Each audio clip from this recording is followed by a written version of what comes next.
আপনাদের সবাইকে স্বাগত জানাই পূর্বাচল রিজেন্ট টাউন সংবাদ সংগ্রামে। দীর্ঘ বিরতির পর আমরা আবার শুরু করলাম এই অনুষ্ঠান। আ এর মধ্যে আপনারা আইপিএল ক্রিকেট এনজয় করেছেন। আজ থেকে আমরা নতুন করে শুরু করছি। সবাইকে স্বাগত জানাই। আজ আমরা কথা বলব করোনার ২য় তরঙ্গ এবং সামগ্রিক স্বাস্থ্য সেবা প্রসঙ্গে। আমাদের সাথে এই মুহূর্তে যুক্ত আছেন দুজন ডাক্তার তারেক হোসেন, জনস্বাস্থ্য বিশেষজ্ঞ এবং আছেন অধ্যাপক এম এ আজিজ, মহাসচিব স্বাধীনতা চিকিৎসক পরিষদ সচিব। আপনাদের দুজনকে স্বাগত। আমরা আশা করছি আমাদের সাথে কাজী আব্দুল হান্নান সিনিয়র সাংবাদিক তিনিও যুক্ত হবেন। তিনি প্রচেষ্টায় আছেন যুক্ত হওয়ার জন্য। প্রফেসর আজিজ, চিকিৎসার নামে ঢাকার আদাবরে যে ঘটনাটি ঘটেছে মাইন্ড এইড হসপিটালে একজন সিনিয়র সহকারী পুলিশ সুপারকে তারা পিটিয়েছে। আমরা সেই পিটানোর দৃশ্য দেখেছি। এক পর্যায়ে তিনি নিস্তেজ হয়ে মৃত্যুবরণ করেন। এটি একটা হাসপাতাল এটা হতে পারে কিনা? যেই মানুষটি মানসিকভাবে বিপর্যস্ত ছিল, তার আচরণ তো কোনো ক্ষেত্রে একটু ভায়োলেন্ট হতে পারে। কিন্তু তার চিকিৎসার এই পদ্ধতি আসবে কেন? আপনি কিভাবে দেখছেন? ধন্যবাদ আপনাকে। দেখুন, প্রফেসর আজিজ। এটা এটা একটা মর্মান্তিক ঘটনা।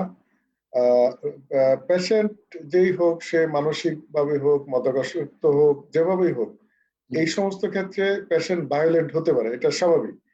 এবং সেই ভায়োলেন্স কন্ট্রোল করার জন্য আমাদের মানসিক স্বাস্থ্য বিশেষজ্ঞরা তাদের নিজস্ব প্রটোকল আছে, ট্রিটমেন্ট প্রটোকল আছে, কিভাবে তাদেরকে ম্যানেজ করবে, কিভাবে তাদেরকে শান্ত করবে, সেটা কিন্তু ডেফিনিট প্রটোকল আছে, চিকিৎসার প্রটোকল আছে। কিন্তু সেইটা সেই হাসপাতালে মেনটেন করা হয় নাই, কিংবা সেই হাসপাতালে তো মানসিক ডাক্তারই নাই। কতজন স্টাফ দেখলাম তারা এটা নিয়ে যে ভিডিওতে দেখলাম যে কর্মকাণ্ড। সুতরাং এটা একটা আমি বলবো যে আমাদের এই চিকিৎসা সেক্টরে এরকম ঘটনা ঘটুক, এটা সারা দেশের মানুষের চিকিৎসা সেক্টরে একটা নেতিবাচক প্রভাব পড়বে। তবে আমি যতটুকু জেনেছি, এই হাসপাতালটি ৩০ বেডের একটা মাদক অধিদপ্তরের একটি লাইসেন্স করা আছে, পারমিশন নেওয়া আছে। পরবর্তী সময়ে ১০ বেডের একটা লাইসেন্সের পারমিশনের জন্য স্বাস্থ্য অধিদপ্তরে তারা প্রেয়ার দিয়েছিল। স্বাস্থ্য অধিদপ্তর তারা ভিজিট করে দেখেছে এটা সেখানে পরিবেশ, জনবল, কোনো স্ট্রেংথ কিছু নাই। সেই জন্য তারা এটা পারমিশন দেয় নাই। স্বাস্থ্য অধিদপ্তরের পারমিশন ছাড়া শুধু মাদক অধিদপ্তরের পারমিশন নিয়ে একটা হাসপাতাল চলতে পারে না, এটা বিধিসম্মত না, এটা হয় না। সুতরাং তারা কার্যক্রম চালাতে পারে না।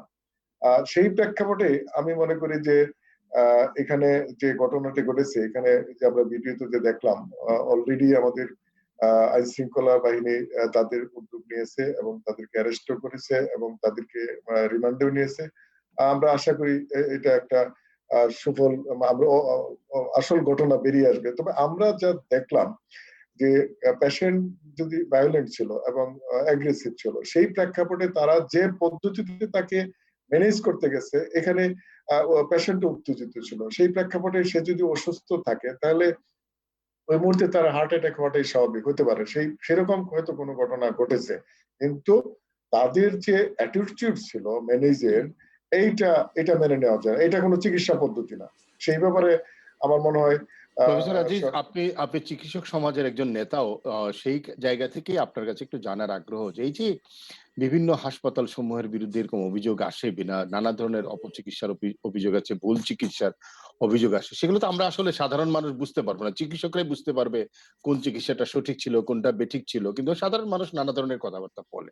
কিন্তু এই যে এই ধরনের হাসপাতালগুলোর ব্যাপারে আপনারা চিকিৎসক সমাজ কি কোন ধরনের ভূমিকা নিবেন কিনা? যে আসলে তো এগুলা শেষ পর্যন্ত দিন শেষে আপনাদের জন্য কিন্তু খুব বদনাম বয়ে আনছে। আমরা ইতিমধ্যে মন্ত্রণালয়কে অবহিত করেছি অনেকবার এবং অধিদপ্তরকে, যে এখন যে বেসরকারি পর্যায়ে, সরকারি পর্যায়ে যে আমাদের ক্লিনিক হাসপাতালের সংখ্যা আছে, ৩০ বছরের সেই স্ট্রেংথ দিয়ে অধিদপ্তরের হাসপাতাল অধিদপ্তর বিভাগের সেই স্টাফ দিয়ে মনিটরিং সিস্টেম চলবে না। মনিটরিং সিস্টেম জোরদার করতে হবে। সেই ক্ষেত্রে আপনাদের এই যে এখন 63.4% প্রাইভেট সেক্টর স্বাস্থ্য সেবা কন্ট্রোল করে, সেই জায়গাটায় এই প্রাইভেট সেক্টরের জন্য আলাদা একটা অধিদপ্তর দরকার, আলাদা ম্যান পাওয়ার দরকার, তাদের সুপারভিশনের দরকার। আজকে সরকারি অধিদপ্তর যা আছে, সরকারি ব্যবস্থাপনা দেখেই পারে না। প্রাইভেট সেক্টরে অনেক সময় লোক আপনার সেভাবে করতে পারে না। সুতরাং এই জায়গাটায় আলাদা অধিদপ্তর করে জনবল বৃদ্ধি করে যদি সুপারভিশনের আওতায় নিয়ে আসে, তাহলে এটা সম্ভব।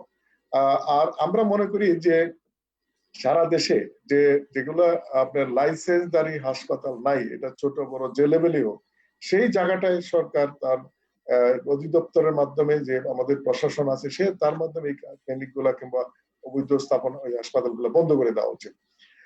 কিন্তু আমি মনে করি যে এইটা এইভাবে বন্ধ করলেও সলিউশন হবে না। আমরা এখন জনসংখ্যা বাড়তেছে, হাসপাতালও বাড়তেছে, সার্ভিসও দরকার হচ্ছে, সরকারি ভাবে হয়তো সব পারবেও না, এটা সকল দেশেই পারে না।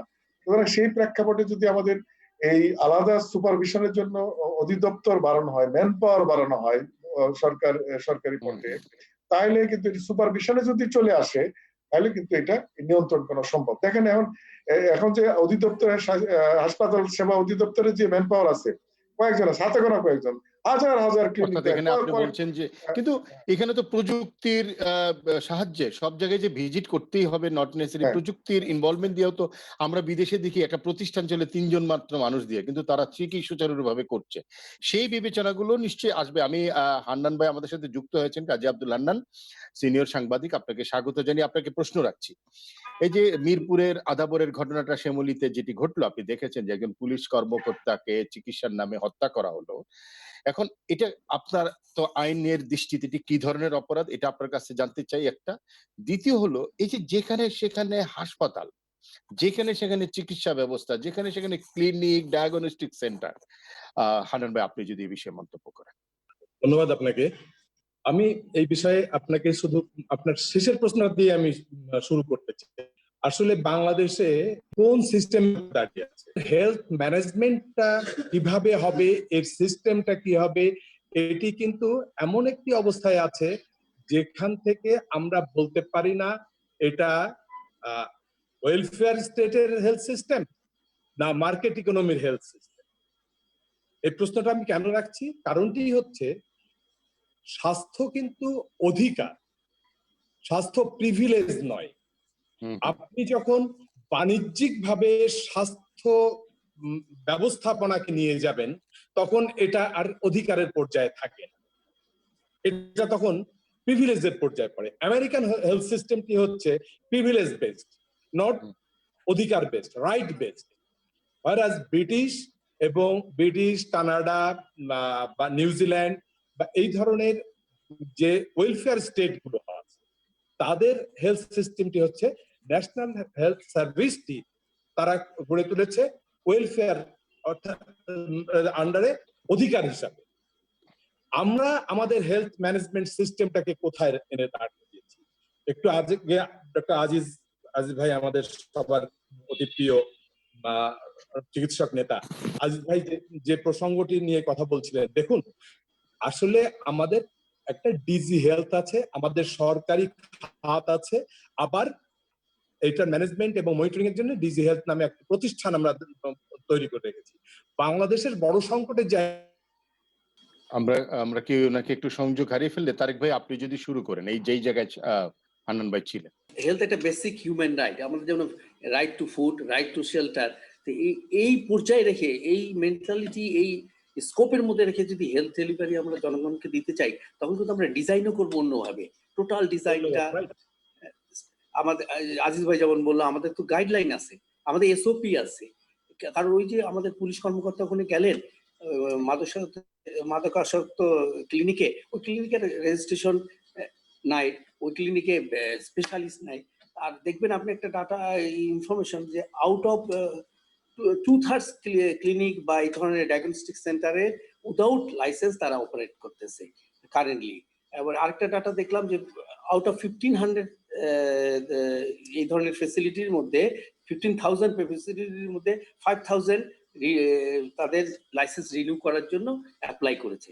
তাহলে সিস্টেমে বিশাল একটা ফাঁক আছে এবং mechanism, monitoring mechanism in place নাই, এটা টোটালি নাই। এবং আজিজ ভাই জিনিসটা বললেন যে একটা গ্যাপ আছে, human resource gap.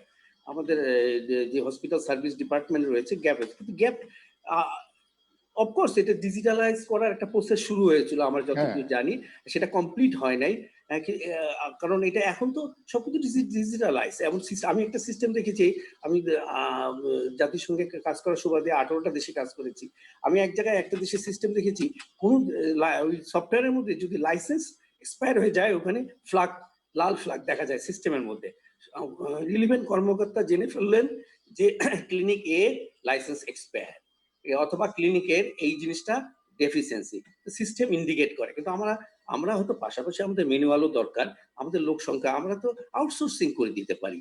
Outsourcing outsourcing করে দিয়ে আমি জানি, আমি ডিজিএইচ যাই, আমি জানি যে হসপিটাল সার্ভিসে লোক কম, কিন্তু কেন আউটসোর্সিং করা হয় না? এই যে এই সেক্টরটা এত ইম্পর্টেন্ট, কারণ এটা এই ক্লিনিক যাদের লাইসেন্স নাই, যাদের ক্যাপাসিটি নাই সার্ভিস ডেলিভারি, তারা করতেছে কি, they are playing with the lives of the thousand innocent people. এবং এই ইনোসেন্ট পিপলের মধ্যে আমাদের একজন কলিগ, আমাদের পুলিশ বাহিনীর একজন ভালো অফিসার, যিনি জনগণের নিরাপত্তা দেন, তিনি মারা গেলেন। খুব আনফরচুনেট যে এটা মারা গেলেন, এবং এই দায়িত্ব কে নেবে? আমাদেরই নিতে হবে, হেলথ সেক্টরকে নিতে হবে, হেলথ সেক্টরের বড় বড় কর্মকর্তাদের নিতে হবে। কারণ আমার মাঝে মাঝে মনে হয় আমাদের ডিজি হেলথ বসে আছে কিছু, যেন ওরা প্রকিউরমেন্ট করার জন্যই বসে আছে, ওই একটাই কাজ তাদের, প্রকিউরমেন্ট করো। এইটা না, ডিজি হেলথে কত ধরনের কাজ আছে।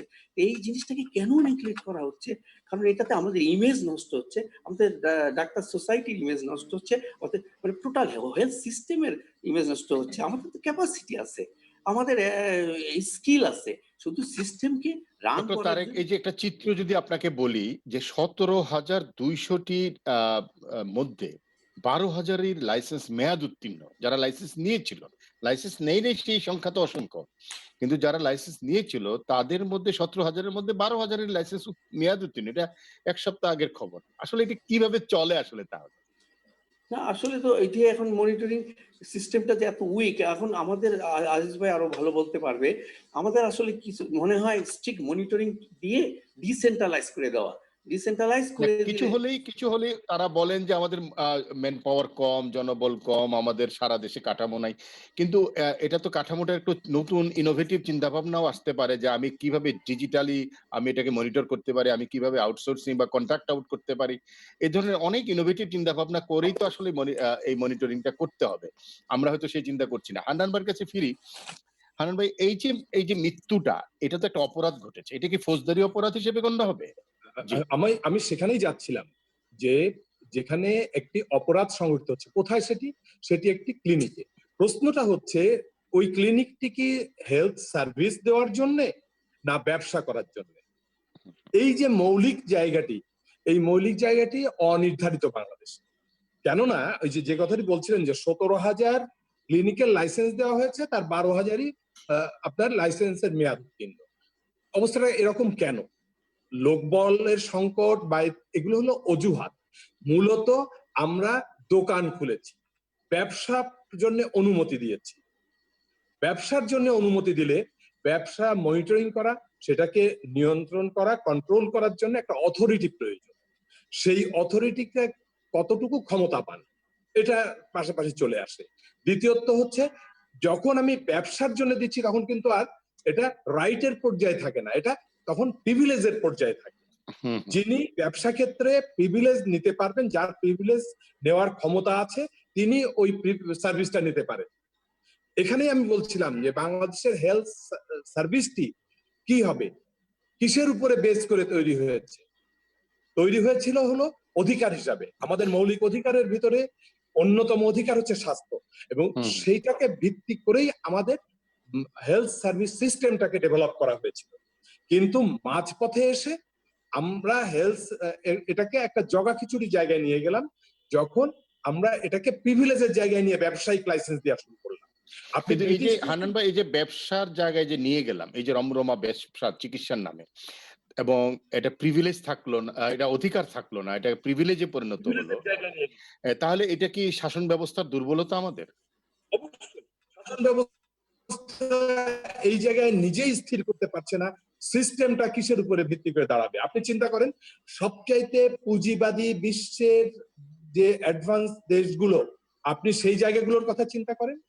আপনি মার্কিন যুক্তরাষ্ট্রে এটাকে ব্যবসায়িক ভিত্তিতে নিয়ে যে ওরা প্যাকেজের আওতায় নিয়ে গেছে টোটাল হেলথ সিস্টেমটাকে, 3-4টি প্যাকেজের ভেতরে নিয়ে গেছে। একদিকে হচ্ছে ব্যবসায়ীদের আপনার ইন্স্যুরেন্স প্যাকেজের আওতায় হসপিটাল হেলথ সেক্টর ম্যানেজমেন্ট, আরেকটি নিয়ে গেছে ওরা আপনার সোশ্যাল ওয়েলফেয়ারের আন্ডারে হেলথ সিস্টেম ম্যানেজমেন্ট, আরেক সেটাও প্যাকেজের আওতায়। আবার নিয়ে গেছে যারা বিদেশে যুদ্ধ করে, যুদ্ধ ফেরত যারা, তাদের জন্য আলাদা একটা গভর্নমেন্ট নিয়ন্ত্রিত একটি হেলথ প্যাকেজ। এই যে 3টি প্যাকেজের ধারায় তারা পুরো হেলথ সিস্টেমকে দাঁড় করিয়েছে, এবং সেটা কমার্শিয়াল বেসিস। কিন্তু ব্যক্তি কমার্শিয়াল হলো সে ইন্স্যুরেন্সের মাধ্যমে হেলথ সার্ভিসটা নেবে। ব্রিটিশ, কানাডা, আমাদের এখানে একটা আপনি নিউজিল্যান্ড বা এই ধরনের সিস্টেম তৈরির চেষ্টা ছিল ইন্স্যুরেন্সের মাধ্যমে, সেটা সফল হলো না। জি, আমি একটু আজিজ ভাইয়ের কাছে আসছি।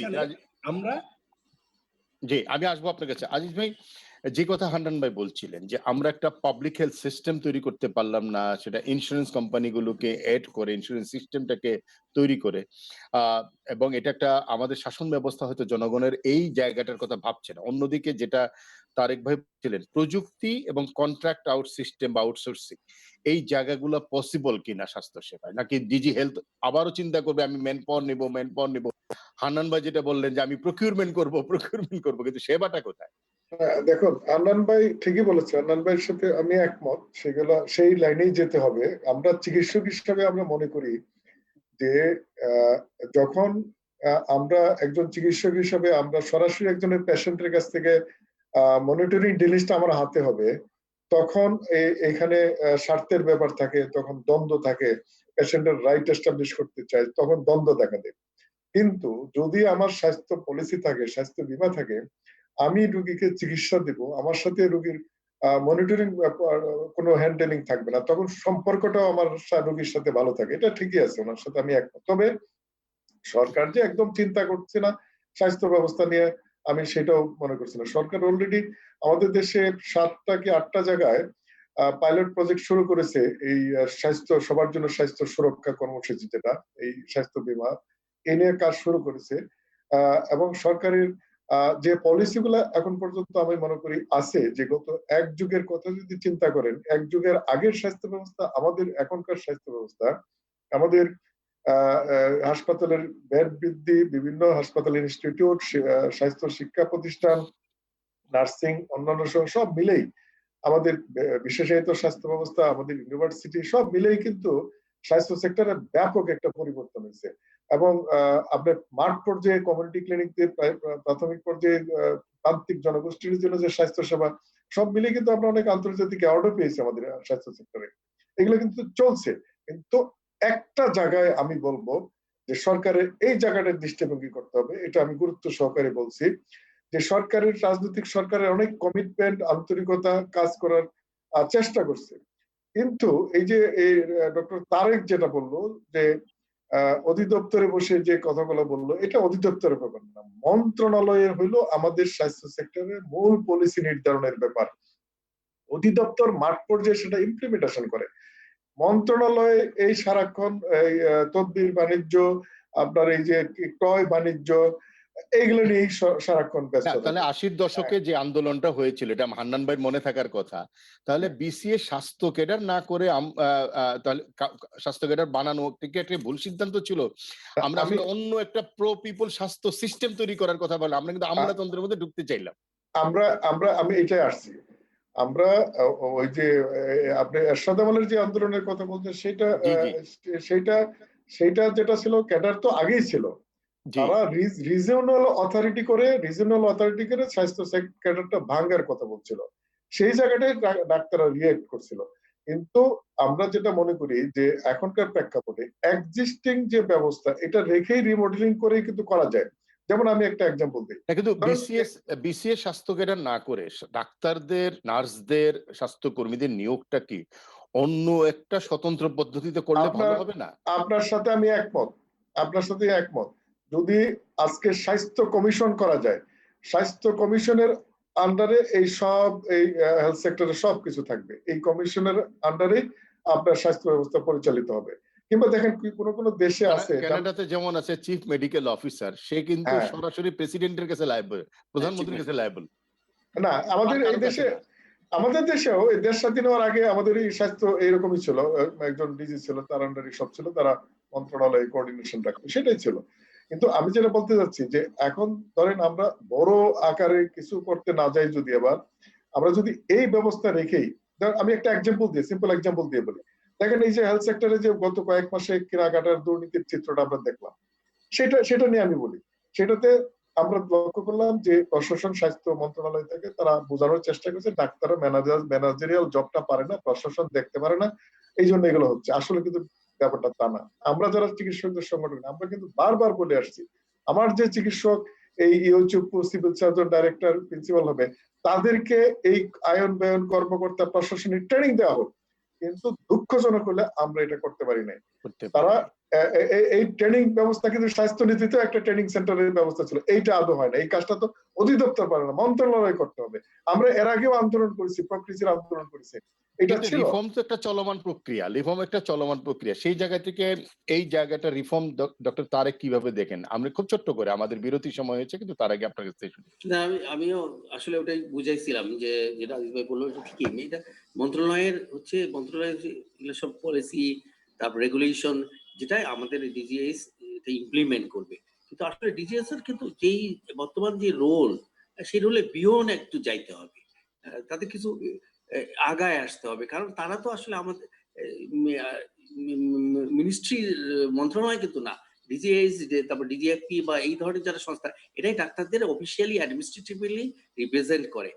এই জন্য এখন আপনি যে হেলথ কমিশনের কথা বললেন, আজিজ ভাই বললো, এই ধরনের একটা স্বতন্ত্র ধারা, কারণ এটা একটা নোবেল প্রফেশন। এটার মধ্যে যে সার্ভিসটা আমরা জনগণকে দেই, জনগণের জীবন এবং লাইফ এন্ড ডেথ নিয়ে ডিল করি, এটা আরেকটা সিস্টেমের মতো। এটাকে ট্রিট করলে এটা ক্ষতিগ্রস্ত হলে আমাদের জনগণ, এটা একটা খুবই এফিশিয়েন্ট এবং খুবই আমি যেটাকে বলবো ট্রান্সপারেন্ট একটা সিস্টেম আসলে দরকার হেলথের ক্ষেত্রে। জি জি জি এখন জি যেটা চলছে সারা দেশে, যেটা হান্নান ভাই বললেন, একটা জগা খিচুড়ি করে ফেলেছি আমরা। এটা থেকে আসলে বের না হলে স্বাস্থ্য ব্যবস্থা নিজেই তো চিকিৎসা প্রয়োজন তার, এবং সেই জায়গাটা আমরা আসলে আলোচনা আর কত করব। আমরা বিরতির সময় হচ্ছে দ্বিতীয় পার্টে আমরা আলোচনা করতে চাই করোনার ইস্যু নিয়ে। আপনারা আছেন আমাদের সাথে, দর্শক আপনারাও আছেন আমাদের সঙ্গে। একটা ছোট্ট বিরতি, সঙ্গে থাকবেন।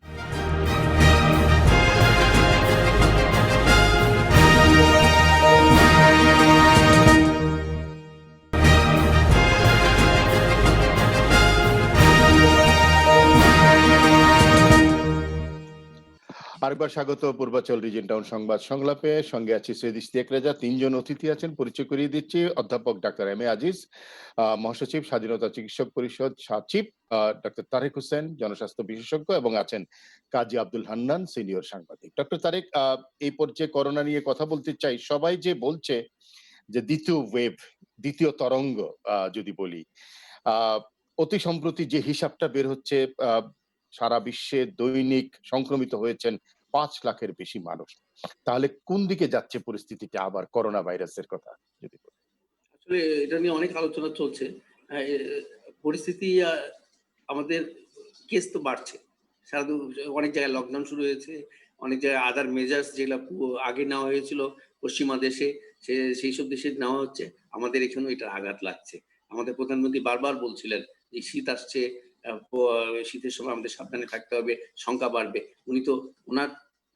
ওনার কাছে এভিডেন্স আছে, অথবা ওনার কাছে ইনফরমেশন আছে, হ্যাঁ, ওনার সাথে এক্সপার্ট ইনফরমেশন দিচ্ছে, যার বেসিসে আমাদের মাননীয় প্রধানমন্ত্রী বলছেন।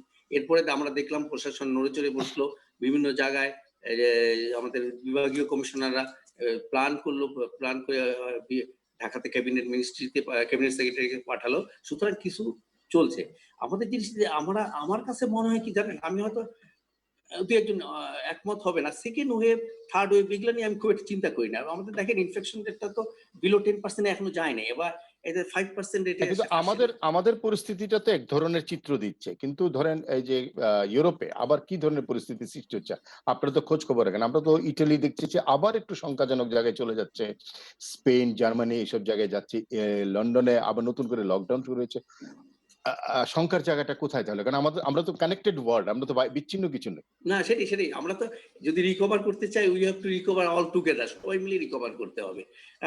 এটা একটা গ্লোবালাইজড ওয়ার্ল্ড, এখানে একজন রিকভার করা যাবে না। ওদেরও কিন্তু আপনি এটা যতই বলি যে আমরা একটা এক্সাম্পল দিই, আমরা যে মাস্ক পরি না, আমাদের জনগণকে যে আমরা বলি যে দোষ দিই, এটা একই জিনিস।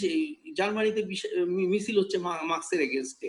আসলে হিউম্যান বিহেভিয়ার এভরিওয়্যার, মানে অলমোস্ট একটা সিমিলারিটি আছে।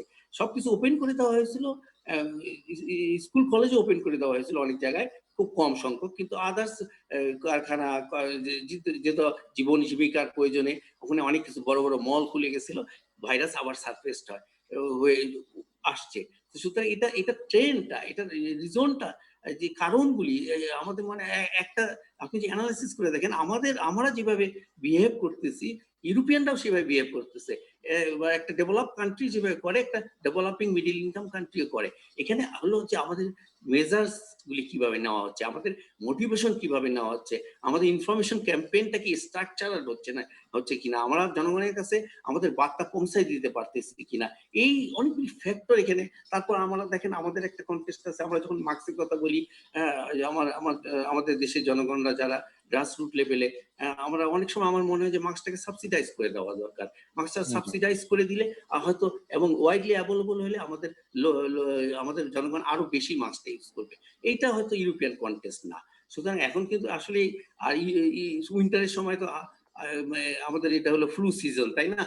আমরা একসাথে থাকি, সোশ্যাল অনেক ফাংশন, আমরা তো খুব গাদাগাদি করে থাকি। হ্যাঁ, প্রোগ্রামও কিন্তু অনেক হয় বিয়ের সাথে। আমাদের বলে না যে শীতকালে সমস্ত বিয়ে হয়, এই জন্য এই সময়টা খুব রিস্কি, খুব ডেঞ্জার, যে আমরা এই সময় সাবধানে থাকি, বিশেষ করে আমাদের ইয়াং জেনারেশন, যে ছোট বাচ্চারা, টিনেজরা, এবং আমাদের বাপ মারা, আমাদের চাচা যারা একদম ওভার 65, তাদেরকে খুব সাবধানে রাখার জন্য বারবার বলা হচ্ছে।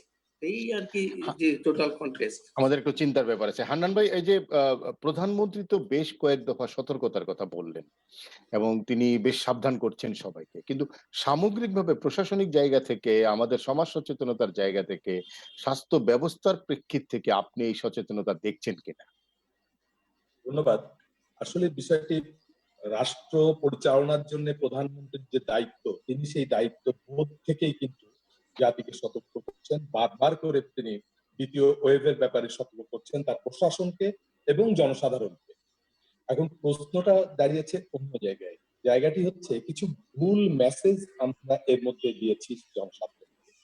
সেই ভুল মেসেজটি, যেমন আমরা বুলেটিন বন্ধ করে দিয়েছি, যে প্রতিদিনের যে বুলেটিন, স্বাস্থ্য বুলেটিনটা ছিল করোনার সংক্রমণ, মৃত্যু ইত্যাদি, এটি মানুষের মাঝে একটা ভুল মেসেজ দিয়েছে।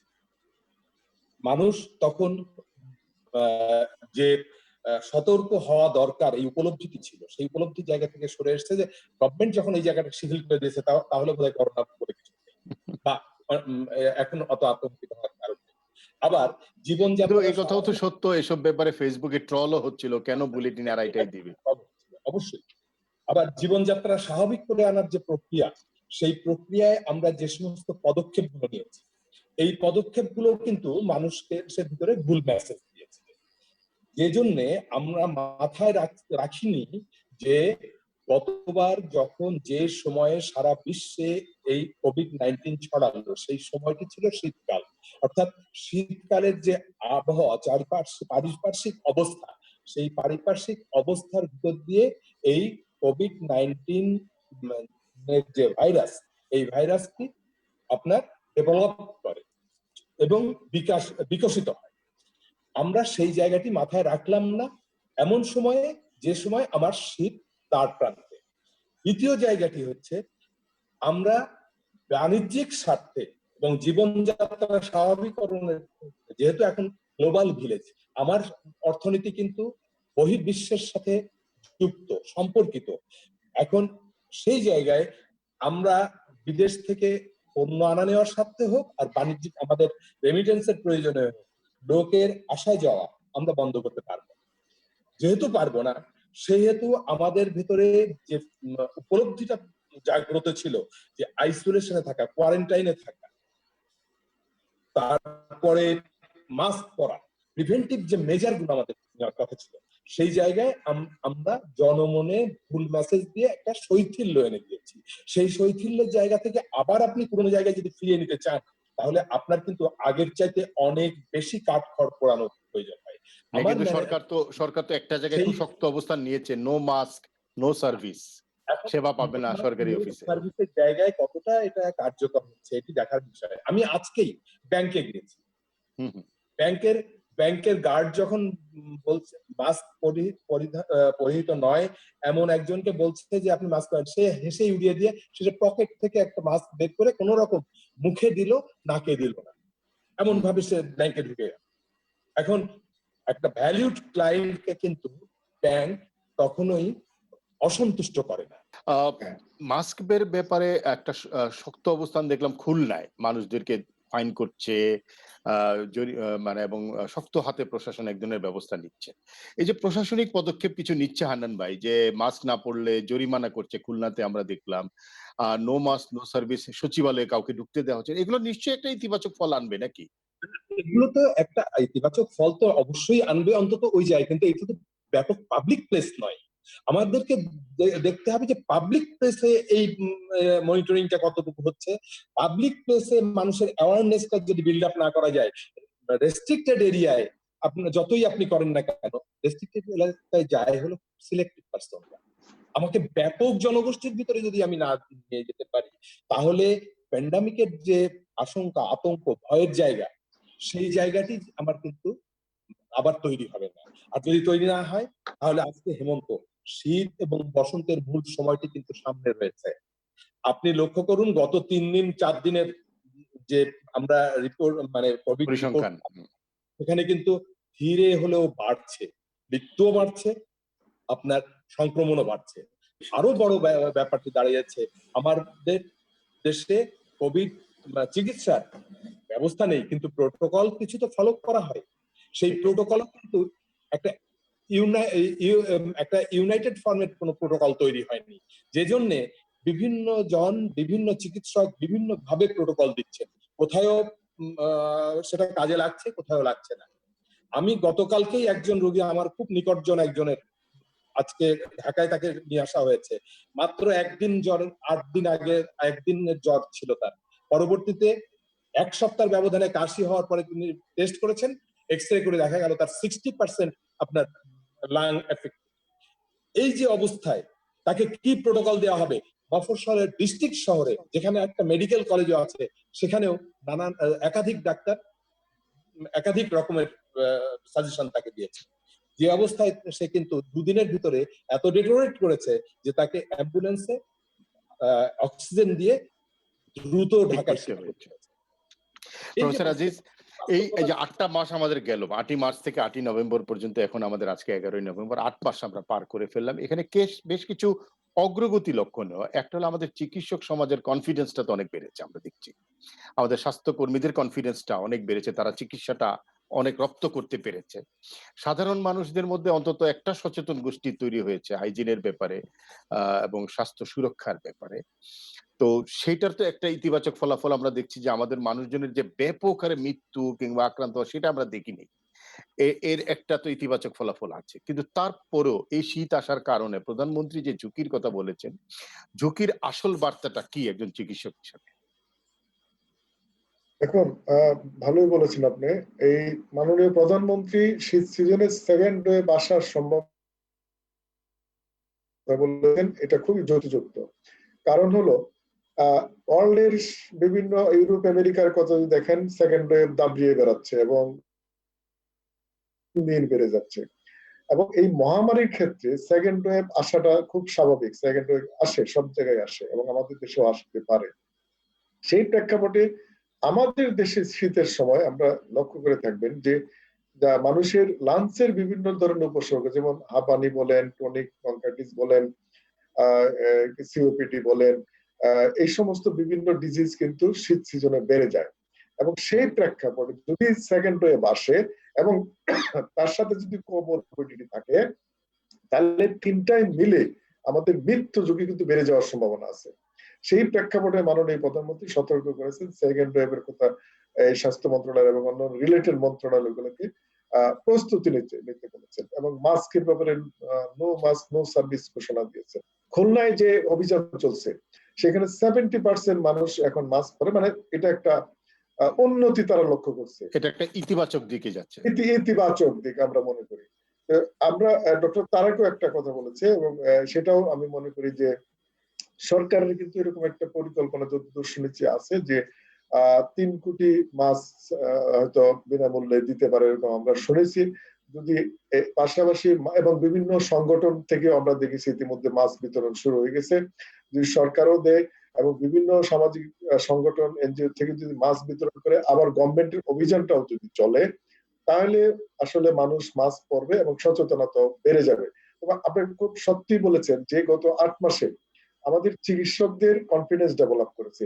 ইন্টারন্যাশনালি যে সমস্ত দেশে যে সমস্ত প্রটোকল WHO রিকগনাইজ, WHO ছাড়াও যেগুলো ট্রায়ালে আছে, সমস্ত প্রটোকল গুলো কিন্তু আমাদের মেডিসিন সোসাইটি তাদের গাইডলাইনে অন্তর্ভুক্ত করেছে এবং সেই গাইডলাইনে সারা দেশের চিকিৎসা চলছে এবং সেগুলোর সুফল কিন্তু আমরা পাচ্ছি। এবং চিকিৎসকরা কিন্তু তাদের যথাযথ প্রস্তুতি আছে এবং আমাদের আশার হলো যে এই 8 মাসে আমাদের ঢাকা শহরেই ধরেন প্রায় 3-4টি হাসপাতালে সেন্ট্রাল অক্সিজেন লাইন ছিল, এখন প্রায় 22টি হাসপাতালে সেন্ট্রাল অক্সিজেন লাইন সাপোর্ট হয়ে গেছে, এখন সারা দেশে এরকম হচ্ছে।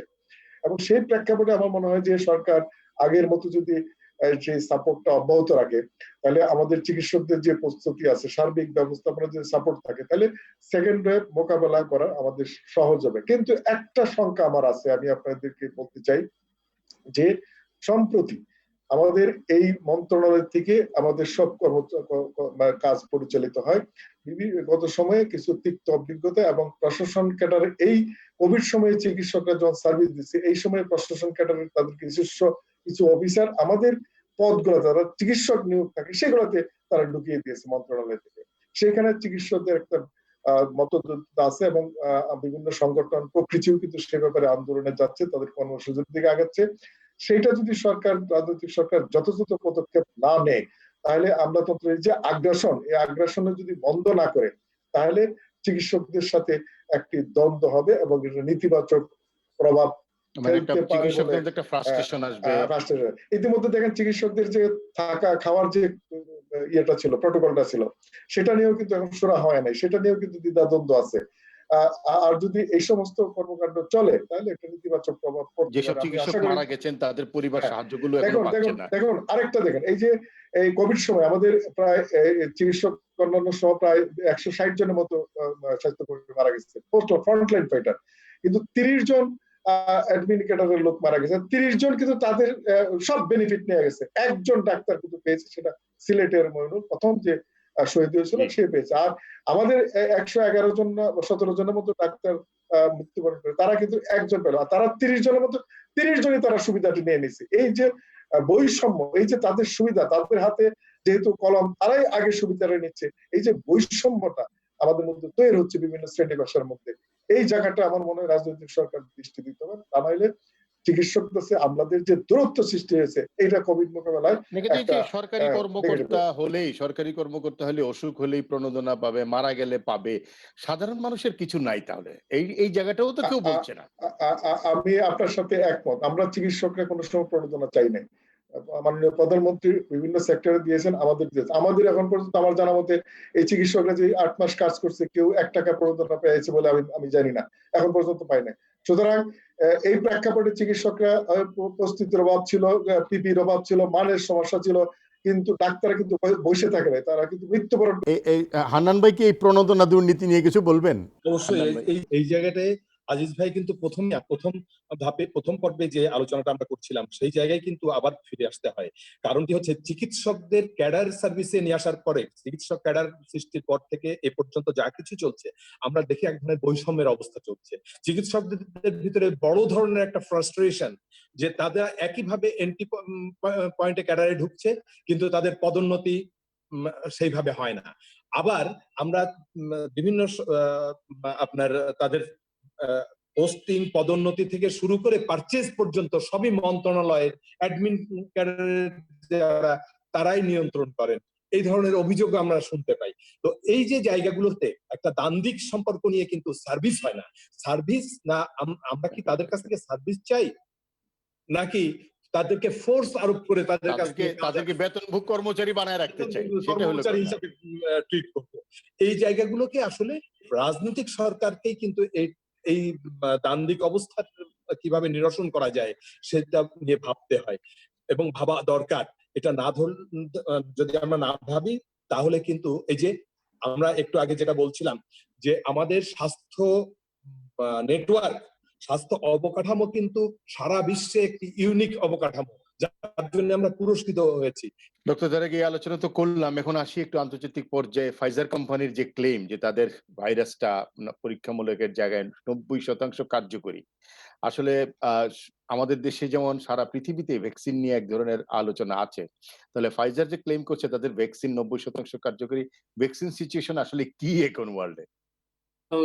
থ্যাংক ইউ, ধন্যবাদ। এটা একটা মানে এইটা খুব ফেভারিট টপিকস এটা, কারণ এটা ভ্যাকসিন একটা দরকার আমাদের। আমরা এখন একটা মহামারীর মধ্যে যাচ্ছি, ভ্যাকসিন হচ্ছে লাস্ট এফোর্ট যেটা আমাদেরকে রক্ষা করতে পারবে। যেটা দেখলেন ফাইজারে আমরা সবাই খুব এক্সাইটেড হলাম, এবং হওয়ার মতোই আসলে ফাইজারের সিইও বলল it is a great day of humanity and science, যে 90% ইফেক্টিভ। কারণ আপনি দেখবেন এফডিএ এবং এরা বলছিল যে ভ্যাকসিন যদি 50% তারা দেখে যে ইফেক্টিভ, তাহলে অ্যাপ্রুভাল দিয়ে দেবে। এই কারণে গত সপ্তাহ তারা এটা মেনশন করেছিল 50%, কারণ একটা ইমার্জেন্সি তো 50% যদি ইফেক্টিভ হয় তাহলে এফডিএ অ্যাপ্রুভাল দিয়ে দেবে। সে জায়গায় 90% ইফেক্টিভ, 43,000 লোককে ভ্যাকসিন দেওয়া হয়েছে এবং কোনো ধরনের সেফটি কনসার্ন হয়নি। কারণ ভ্যাকসিনের 3টা জিনিস, ইফেক্টিভনেস, একটা হলো আমাদের সেফটি কনসার্ন, আর একটা টলারেবিলিটি। সেই হিসাবে এটা কিন্তু আমার কাছে, আমি যতটুকু বুঝি, আমি তো ভ্যাকসিন সায়েন্টিস্ট না, কিন্তু যেহেতু আমার পাবলিক হেলথ স্পেশালিস্ট, আমি যতটুকু বুঝি এই ভ্যাকসিনটা ফাইজারের আর বায়োনটেকের ভ্যাকসিনটা 90% ইফেক্টিভ, এটা কিন্তু খুবই গ্রেট নিউজ। তা এটা একটা ভালো নিউজ, কারণ এইটা ধরেন এমন এই যে নভেম্বরের কত তারিখে জানি 28-এর মধ্যে তারা এটা এমার্জেন্সি ইউজের জন্য প্রোডাকশনে যাওয়ার জন্য অ্যাপ্লিকেশন তাদেরকে দিতে হবে, তাহলে এটা প্রোডাকশন শুরু হয়ে যাবে। এবং এর মধ্যে আমরা দেখলাম যে আমেরিকানরা এইখান থেকে 100 মিলিয়ন ডোজের জন্য বুক করেছে, জাপানরা 120 মিলিয়ন, ইউরোপিয়ান ইউনিয়ন 200 মিলিয়ন। হ্যাঁ, এরকম ভাবে বিভিন্ন রকম ভাবে এই ভ্যাকসিন বুক করা হয়েছে, প্রিপেইড করা হয়েছে ইভেন। এখন আমরা আশা করতে পারি যে যদি শেষ পর্যন্ত 100% হয় তাহলে হয়তো ভ্যাকসিনটা নিয়ে নিশ্চয়ই বাজারে নামবে না, ফাইজার কোম্পানি। 100% হওয়ার দরকার নেই, 90% ইফেক্টিভ। আসলে আসলে আচ্ছা, আসলে এটা এনাফ, মোর দ্যান এনাফ। এটা প্রোডাকশন এখন কিন্তু হান্নান ভাইয়ের কাছে একটি রাজনৈতিক প্রশ্ন আছে। অত্যবাস, আমি আজিজ ভাইকে দিয়ে শেষ করবো, আমাদের শেষ হয়ে আসছে। ভ্যাকসিন বাংলাদেশের একটি কোম্পানি নিয়ে আসবে, এখন কি আবার সেখানে বাণিজ্যের কোনো বাণিজ্য দেখতে পাচ্ছেন কিনা যেটা মানুষের বিপক্ষে যাবে শেষ পর্যন্ত? আমরা বরাবরই আশাবাদী একটি জাতি। আমরা যে কোনো কিছুতেই যদি আশার আলো দেখতে পাই, আমরা সেখানে খুব আবেগপ্রবণ হয়ে যাই। অবশ্যই বাংলাদেশের একটি কোম্পানি যদি, ওরা ফাইজার তো 90% সফল হয়েছে, আমি তো মনে করি বাংলাদেশের কোনো কোম্পানি যদি এই অবস্থায় 60% সাফল্য দেখাতে আনতে পারে, সেটি সেটাও একটা বাংলাদেশের বড়। অনেক না, বড় আমি পাওয়া। বলছিলাম যে যারা অনেক ইম্পোর্ট বড়। করবে, যেমন কেউ বলছে সিরাম রাজনৈতিকভাবে ইনস্টিটিউটের। রাজনৈতিকভাবে আমরা অতীতে দেখেছি যে টেস্ট নিয়েই আমরা যে রাজনৈতিক দেখলাম, করেছি। অবস্থা দেখলাম। এখন এই জায়গায় ব্যবসায়িক স্বার্থে আমাদের এখানে কিন্তু দুই ধরনের বাণিজ্য চলে। একটা হচ্ছে আমদানি বাণিজ্যের স্বার্থে একটা অংশ, একটা বড় ধরনের লবিস্ট গ্রুপ কাজ করে সরকারের ভেতরে এবং বাইরে। আরেকটি হচ্ছে লোকাল প্রোডাকশনের পক্ষে লবিস্টরা কাজ করে। আশা করছি ভ্যাকসিন মানুষের কাছে সহজলভ্য হবে, কোনো ধরনের যেখান থেকেই আনা হোক, পৃথিবীর যে প্রান্ত থেকে আসুক। আজিজ ভাই কি বলেন এই বিষয়ে? দেখুন, ভ্যাকসিনের ব্যাপারে আমি আশাবাদী যে সরকারের সেরকম উইল ফোর্স আছে। মাননীয় প্রধানমন্ত্রী ঘোষণা দিয়েছেন আপনার ডায়লগটা যেখানেই পাওয়া যাবে নির্বাচন সেখান থেকে আনবে, আর এই ভ্যাকসিন নিয়ে বিজনেস পলিটিক্স দুইটাই থাকবে। তারপরেও আমরা মনে করি যে এই সেরাম কোম্পানির সাথে যে সরকার বা ভ্যাকসিন চুক্তি করেছে সেখান থেকে আমাদের পাওয়ার সম্ভাবনা আছে। কিন্তু কোনো বিশেষ কোম্পানির মনোপলি হয়ে যাবে না তো? কোনো বিশেষ কোম্পানির আবার মনোপলিতে পরিণত হয় কিনা? আমরা যতদূর জানি যে সরকার সেই কোম্পানির সাথে আগে প্রাইস নিয়ে নেগোসিয়েট করেছে, তারপরে এই কোম্পানির সাথে এসেছে। তার মানে এখানে বেশি সুযোগ, এবং আমরা যতটুকু শুনেছি যে ওয়ার্ল্ডের যে কোনো দেশের চেয়ে এটা কম প্রাইসে আমাদের দেশে আনবে, আমি যতটুকু শুনেছি। আমরা মনে করি যে ফাইজারের 90% এবং গ্যামালিয়ার রাশিয়ার কোম্পানির সেটা 90% সেটার সাকসেস রেট আছে। আমরা মনে করি কোভ্যাক্স এর মাধ্যমে আমরা একটা পার্সেন্টেজ পাবো, আবার এদিকে সেরামের সাথে আমরা প্রত্যাশাতেই থাকলাম, আমাদের সময় শেষ হয়ে আসলো। আমরা মনে করি জি, প্রফেসর আজিজ আপনি যে প্রত্যাশার কথা বললেন যে আমরা আশা করছি পৃথিবীর হ্যাঁ। যে প্রান্তেই ভ্যাকসিন WHO এর অনুমোদন নিয়ে বাজারে আসুক, বাংলাদেশের মানুষ নিশ্চয়ই তার উপকার পাবে এবং সরকার নিশ্চয়ই ভ্যাকসিন দৌড়ে পিছিয়ে থাকবে না। প্রফেসর আজিজ, ডাক্তার তারেক এবং এবং বিনামূল্যে পাবে সেরকম আশা করি। হ্যাঁ, এবং বিনামূল্যে। কাজী আব্দুল হান্নান, আপনাদের তিনজনকে অসংখ্য ধন্যবাদ সঙ্গ দেওয়ার জন্য। দর্শক, সঙ্গে থাকার জন্য আপনাদেরও ধন্যবাদ। সবাই ভালো থাকবেন, সুস্থ থাকবেন, করোনার সুরক্ষা ধন্যবাদ। বিধি মেনে চলবেন। আমাদের কিন্তু ঝুঁকি শেষ হয়ে যায় নাই, যেটা আমাদের চিকিৎসকরা এখনো বলছেন। এবং আগামীকাল দেখা হবে ঠিক এই সময়ে নতুন কোনো বিষয় নিয়ে, নতুন অতিথি। সে পর্যন্ত সবাই ভালো থাকবেন, সুস্থ থাকবেন।